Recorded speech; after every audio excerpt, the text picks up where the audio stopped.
Fa ho an'ny fikambanana malagasy mijoro kosa dia tsy tokony atao lara-pahamehana ny fanomezana fiara tsy mataho-dalana 4x4 ho an'ireo solombavambahoaka ireo. Nisy moa ny feonan'izy ireo tamin'ireo vahoaka eny anivon'ny ataontsika hoe ambany tanàna teny Andavamamba ny tolakandro lasa teo.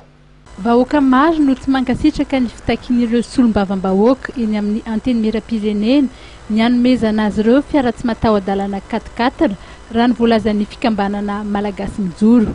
Nambaran'izy ireo fa tsy nisy solombavambahoaka na dia iray aza nilaza tamin'ny andro ny fampilezan-kevitra fa hitaky 4x4 rehefa voafidy ny vahoaka Soamatsara, fa samy nilaza fa hijery sy hanasoa ifotony ny fiainam-bahoaka.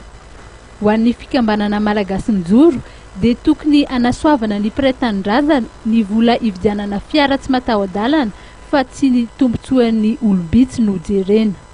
Manatranareo mpitondra fanjakana izay vahoaka sahirana aza io 4x4 io fa tsy lara-pahamehana. Jereny vahoaka fa mihana ao anatin'ny fahatrano, betsaka ny olona kere any atsiny, betsaka ny tsaboiny, ireo olona ireo no tokony antaniana voly.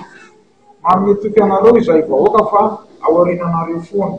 Nanao ny heviny mikasika ny fanambarana izay nataon'ny HCC omaly izay nanambara fa ara-dalàna ny nanendrenan'ny Praiministra Général Jean Ravelonarivo ihany koa ny fikambanana malagasy mijoro. Ho azy ireo dia tokony hatsahatra ny tsy fankatoavana io Praiministra io ary tokony avela hiasa hiaraka amin'ireo minisitra 30 izay vonina ny hiara-hiasa aminy mba hampandrosa ny Madagasikara ny Praiministra Jean Ravelonarivo.